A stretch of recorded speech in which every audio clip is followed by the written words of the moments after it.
یہ اس رشتے کی کہانی ہے جو زمین پر نہیں اللہ کے عرش پر لکھا گیا تھا۔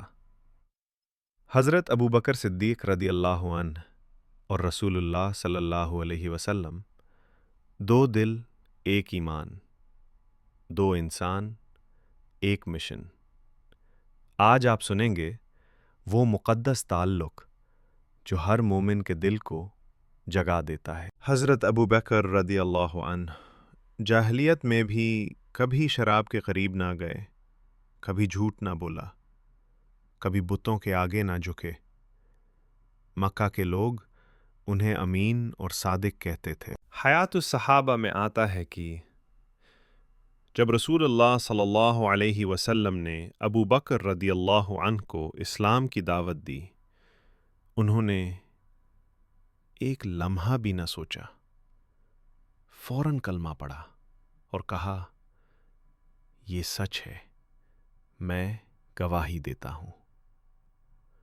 وہ پہلے بڑے آدمی تھے جنہوں نے اسلام قبول کیا۔ فضائل اعمال میں ہے کہ اسلام قبول کرتے ہی ابو بکر رضی اللہ عنہ نے اپنے قریبی دوستوں کو بلایا، آؤ سچ کی طرف آؤ، اور ان کی دعوت سے عثمان، زبیر، طلحہ، سعد اور عبد الرحمن بن عوف رضوان اللہ تعالی علیہم اجمعین مسلمان ہوئے۔ یہ سب ان کی سچائی کے گواہ تھے۔ جب رسول اللہ صلی اللہ علیہ وسلم کو ستایا جاتا، ابو بکر رضی اللہ عنہ سب سے پہلے دوڑ کر پہنچتے۔ ایک دن مشرکین نے آپ صلی اللہ علیہ وسلم کو گھیر لیا، مارا، دھکا دیا۔ ابو بکر رضی اللہ عنہ بھاگتے ہوئے آئے اور چلا کر کہا، محمد صلی اللہ علیہ وسلم کو کیوں مارتے ہو؟ پھر انہیں اتنا مارا گیا کہ بے ہوش ہو گئے۔ مکہ میں کوئی پریشانی، کوئی تکلیف، کوئی ظلم، ابو بکر رضی اللہ عنہ ہمیشہ سب سے پہلے رسول اللہ صلی اللہ علیہ وسلم کے ساتھ کھڑے ہوتے۔ حیات الصحابہ میں لکھا ہے، وہ آپ صلی اللہ علیہ وسلم کو کبھی اکیلا نہیں چھوڑتے تھے۔ جب ظلم بڑھا، ابو بکر رضی اللہ عنہ نے اپنا مال کھول دیا، غلاموں کو آزاد کرایا، کمزوروں کا سہارا بنے۔ فضائل اعمال میں ہے کہ انہوں نے 40,000 درہم اللہ کی راہ میں دے دیے۔ جب اللہ کے حکم سے ہجرت کا وقت آیا، رسول اللہ صلی اللہ علیہ وسلم رات کی تاریکی میں ابو بکر رضی اللہ عنہ کے گھر پہنچے۔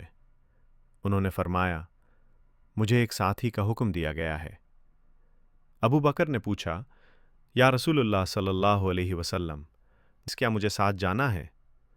آپ صلی اللہ علیہ وسلم نے فرمایا، ہاں ابو بکر، تم ہی میرے ساتھی ہو۔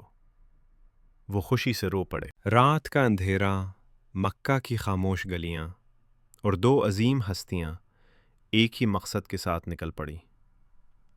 ابو بکر کبھی آگے چلتے، کبھی پیچھے، کبھی دائیں کبھی بائیں۔ رسول اللہ صلی اللہ علیہ وسلم نے پوچھا، ابو بکر ایسا کیوں کرتے ہو؟ انہوں نے کہا، یا رسول اللہ صلی اللہ علیہ وسلم، کہیں دشمن پیچھا نہ کرے، آپ کی حفاظت میری جان سے بڑھ کر ہے۔ دونوں غار ثور تک پہنچے۔ غار اندھیرا، تنگ اور خطرناک تھا۔ ابو بکر رضی اللہ عنہ نے کہا، یا رسول اللہ صلی اللہ علیہ وسلم، پہلے میں اندر جاتا ہوں، کہیں کوئی نقصان دہ چیز نہ ہو۔ وہ غار میں داخل ہوئے، کپڑا پھاڑ کر سوراخ بند کیے اور کہا، اب آپ تشریف لائیے۔ رسول اللہ صلی اللہ علیہ وسلم ان کی گود میں سر رکھ کر سو گئے۔ مشرکین غار کے دہانے تک پہنچ گئے۔ ابو بکر رضی اللہ عنہ کے دل کی دھڑکن تیز ہو گئی۔ انہوں نے کہا، یا رسول اللہ صلی اللہ علیہ وسلم، اگر یہ لوگ ذرا نیچے دیکھ لیں، ہمیں دیکھ لیں گے۔ رسول اللہ صلی اللہ علیہ وسلم نے فرمایا، ابو بکر، غم نہ کرو، اللہ ہمارے ساتھ ہے۔ اس لمحے سکون اتر آیا۔ دشمن دروازے پر کھڑے تھے، لیکن اللہ نے مکڑی کا جالا اور کبوتروں کے گھونسلے کو غار کے دہانے پر بنا دیا۔ یہ منظر دیکھ کر مشرک کہنے لگے، اگر کوئی اندر جاتا تو یہ جالا ٹوٹ جاتا۔ وہ واپس لوٹ گئے۔ اللہ نے اپنے محبوب صلی اللہ علیہ وسلم اور ابو بکر رضی اللہ عنہ کی حفاظت فرمائی۔ 3 دن بعد رات کو دونوں غار سے باہر نکلے۔ راستہ لمبا، مشکل اور خطرناک تھا، لیکن ابو بکر رضی اللہ عنہ ہر قدم پر رسول اللہ صلی اللہ علیہ وسلم کے محافظ بن کر چلتے رہے۔ جب مدینہ والے آئے اور رسول اللہ صلی اللہ علیہ وسلم کا استقبال ہوا، ابو بکر رضی اللہ عنہ کی آنکھوں میں شکر کے آنسو تھے۔ ایک سفر ختم ہوا، لیکن ایک تاریخ ہمیشہ کے لیے لکھ دی گئی۔ یہ تھا اس مبارک رشتے کا سفر جو ایمان، قربانی اور محبت سے روشن ہے۔ حضرت ابو بکر صدیق رضی اللہ عنہ نے جو وفا دکھائی، وہ قیامت تک ہر مومن کے دل میں چراغ بن کر رہے گی۔ اگلی قسط میں صحابہ کی مزید ایمان افروز داستانیں سنیں گے۔ اللہ ہمیں بھی سچی محبت اور وفا نصیب فرمائے۔ آمین۔